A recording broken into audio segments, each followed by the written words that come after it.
Então eu te convido a tomar nas mãos a sua Bíblia, a palavra de Deus, o evangelho que nós vamos escutar e meditar hoje é o Evangelho de São Marcos. Evangelho de São Marcos, capítulo 13, versículos de 24 a 32.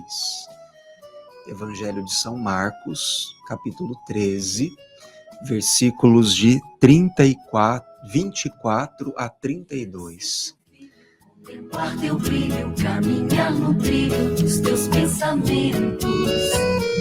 Quero certamente ter. O Senhor esteja convosco. Ele está no meio de nós. Proclamação do Evangelho de Jesus Cristo, segundo Marcos. Glória a vós, Senhor. Naquele tempo, Jesus disse aos seus discípulos: naqueles dias, depois da grande tribulação, o sol vai escurecer e a lua não brilhará mais. As estrelas começarão a cair do céu e as forças do céu serão abaladas. Então vereis o Filho do Homem vindo nas nuvens, com grande poder e glória. Ele enviará os anjos aos quatro cantos da terra e reunirá os eleitos de Deus, de uma extremidade à outra da terra. Aprendei, pois, da figueira esta parábola. Quando seus ramos ficam verdes e as folhas começam a brotar, sabeis que o verão está perto.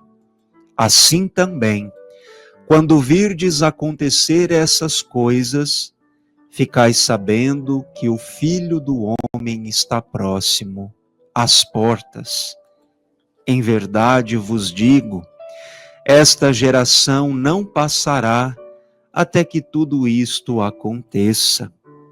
O céu e a terra passarão, mas as minhas palavras não passarão. Quanto àquele dia e hora, ninguém sabe, nem os anjos do céu, nem o Filho, mas somente o Pai. Palavra da salvação. Glória a vós, Senhor. Queridos irmãos e irmãs, você, querido ouvinte, que me acompanha através da nossa amada Rádio Comunidade FM, você que me acompanha pelo Facebook, ou você que me dá uma carona nesse momento, no seu carro, ou você que está com o rádio ligado em casa, nós vamos celebrar esse fim de semana o 33º domingo do tempo comum. E à medida que nos aproximamos dos últimos meses do ano e também o final de mais um ano litúrgico, a palavra de Deus vai nos conduzir a uma reflexão acerca da parousia. Parousia é uma palavra do grego que significa volta, chegada, advento, que nos remete à segunda vinda do Salvador. Nós podemos conferir também essa passagem em 1 Tessalonicenses 4, de 13 a 18. Assim, nós refletimos sobre a presença de Jesus na história da humanidade através de duas imagens. Na primeira vinda, ele se encarnou, anunciou o reino de Deus, morreu e ressuscitou.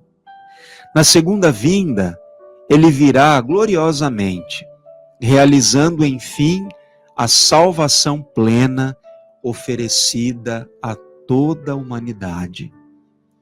O Evangelho que nós acabamos de acolher nos coloca diante de Jesus já em Jerusalém, poucos dias antes da sua paixão e morte, reunido com os discípulos. Jesus, ao falar de fenômenos que provocarão mudanças nos astros, revela que num futuro com data conhecida apenas pelo Pai, o mundo marcado pelo pecado deixará de existir e que do amor divino surgirá um mundo novo de felicidade em plenitude. É preciso que os seus discípulos estejam atentos aos sinais que anunciam essa nova realidade e permaneçam dóceis, abertos e disponíveis para acolher os planos e também os desafios de Deus. Ao contrário do que o nosso senso comum pode induzir, a mensagem do Evangelho não pretende nos apavorar com ameaças de castigo, de fim do mundo, nada disso. Pelo contrário, nos exorta a manter viva a nossa fé. Vejam, como cristãos, continuadores do reino anunciado por Jesus, enquanto caminhamos nesse mundo, seremos abordados pelo sofrimento e pela perseguição. Todavia, não devemos nos desesperar, porque Jesus vem. As palavras de Jesus não se tratam de uma metáfora, mas são a certeza de que esse mundo novo, de vida plena e de felicidade, irá surgir com todo o seu vigor. Os fatos e eventos históricos já comprovaram que os discípulos de Jesus percorrem e percorrerão um caminho histórico, marcado pelo sofrimento e pela perseguição. No entanto, à semelhança do seu mestre, não devem se deixar afundar no desespero, porque ele vem para os libertar e salvar. Com a sua vinda gloriosa, de ontem, de hoje, de amanhã, haverão de conhecer a vida em plenitude e nascerá um mundo novo de alegria, de felicidade plenas.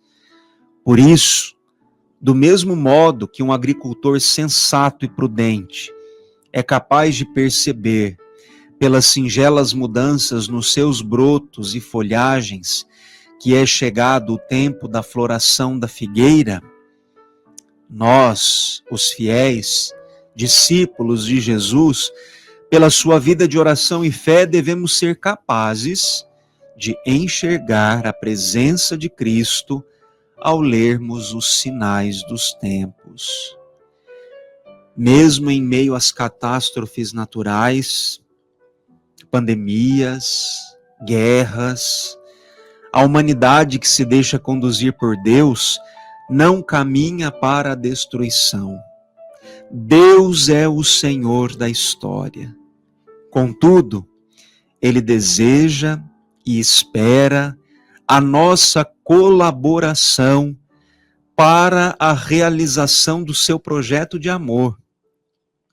Não podemos ficar de braços cruzados. Nós precisamos passar por um processo de conversão. E vejam, uma conversão pessoal, uma conversão comunitária e também uma conversão pastoral, que implica renunciar ao egoísmo, ao orgulho, à prepotência, à exploração do outro, à injustiça, tudo isso valores do mundo antigo, e a testemunhar em ações concretas os valores do Evangelho e do mundo novo, que são a partilha, o serviço, o perdão, o amor, a solidariedade, a paz e a doação de si mesmo pela salvação do outro. Entendermos que a morte não é o fim, mas é uma ponte que nos leva para a vida transformada, para esse novo reino que o próprio Jesus vem instaurar no meio de nós. Que estejamos preparados para essa segunda vinda do Senhor, crendo confiantes que nós somos como nuvem passageira. Nós passamos, tudo passa, céus e terras passarão, mas as minhas palavras não passarão, diz o Senhor.